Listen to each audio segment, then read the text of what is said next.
In this video, we're going to be looking at integrating polar curves, and specifically we're going to be deriving the equation that we need for integrating polar curves. Now, you are free to skip over the derivation, but don't skip over this bit where we just talk about what we're even trying to do here. In standard integration, or at least for finding areas in this typical way that you've seen so far, it's either for Cartesian curves, where we're just finding areas under the graph between the curve and the x-axis like this. You've also adapted that for parametric equations. So recall that you know that if you have parametric equations, you can take the integral of y dx by dt dt, and that will achieve the same thing. Now, why don't we do a similar thing for polar curves? Why wouldn't we just say, and spoiler, we don't, why don't we just say y dx by d theta d theta? Well, the reason is areas between the curve and the x-axis is not a particularly useful or interesting concept with polar curves. Polar curves is all about circular orientation. So we have curves that look like this, these little kind of loops that go around like that.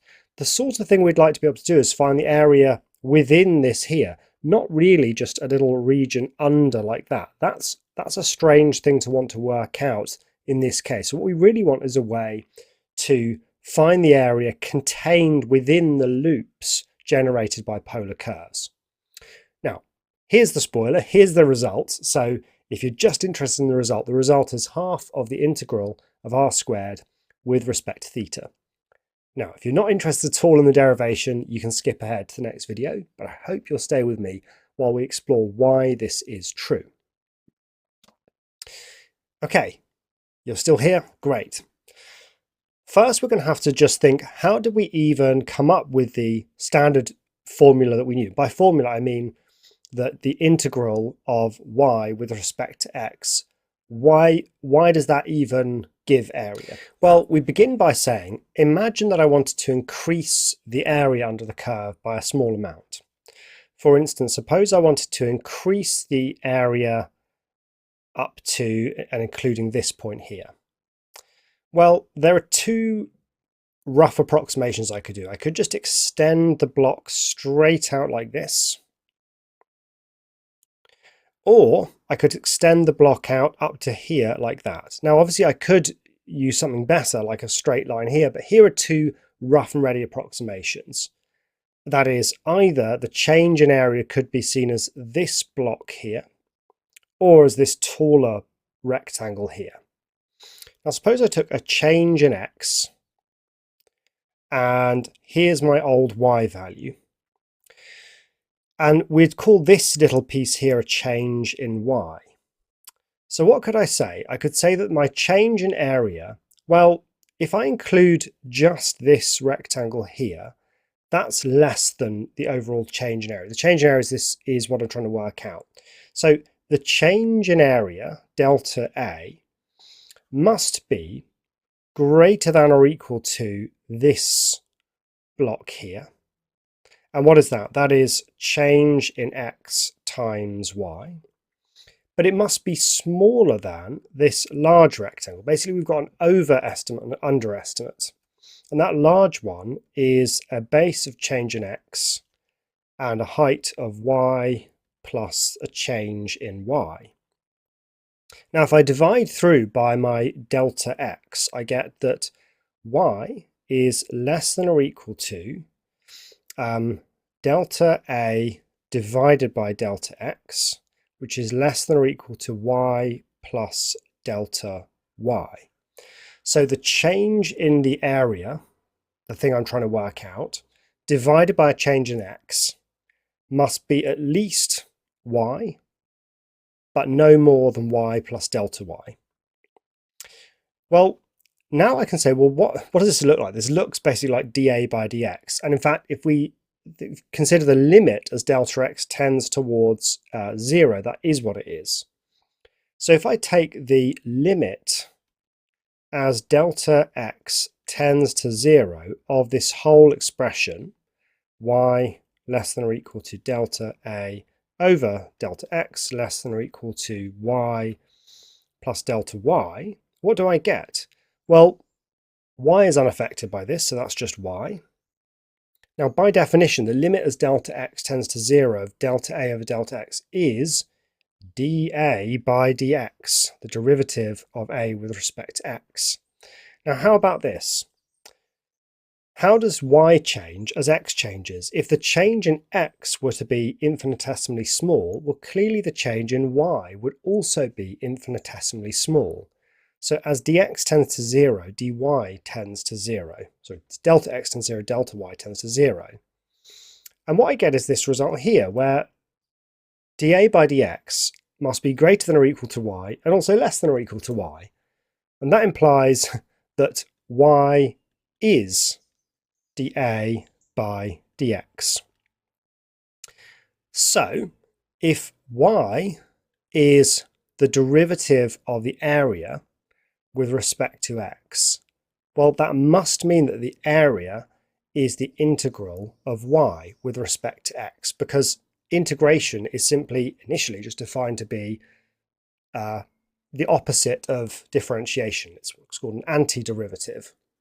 So if you differentiate area to get y, you must integrate y to get area.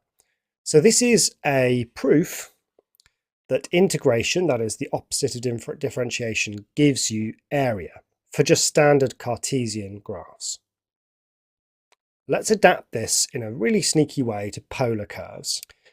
So what we're going to imagine is that I have a point here, and I'm going to sweep my polar curve round a little bit, say to this point here. And I want to basically know by how much has my area increased. So it's essentially this slice here.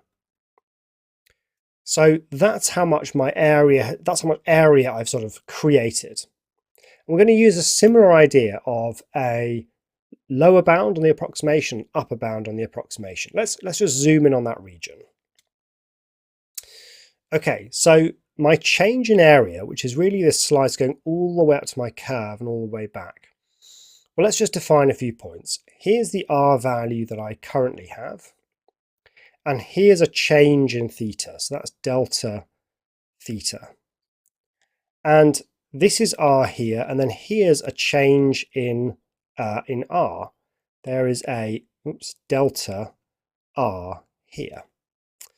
So what I can say is that the lower bound for my change in area is just this little circle sector here. So these points I've just drawn, they are just little arcs. So this really is a circle sector. So your formula for a circle sector is half r squared theta.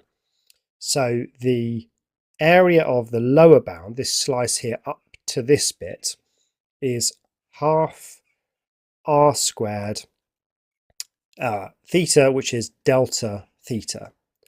And that must be less than or equal to my change in area, delta area. She doesn't need to be up there. I'm not dividing by anything just yet. And that must be less than or equal to the upper bound for the estimation of the approximation of area.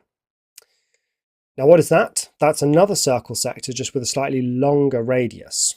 So that's half, and it's not r squared, it's r plus delta r squared, and then theta is delta theta.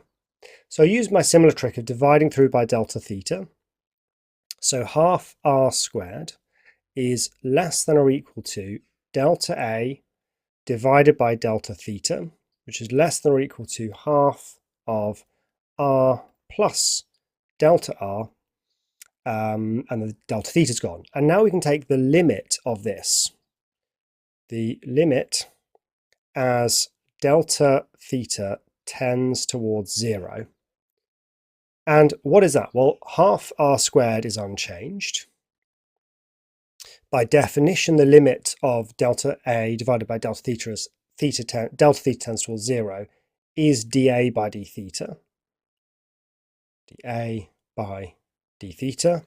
Now we can say that as the change in theta tends towards 0, the change in r would tend towards 0. If there's no change in theta, there's no change in r.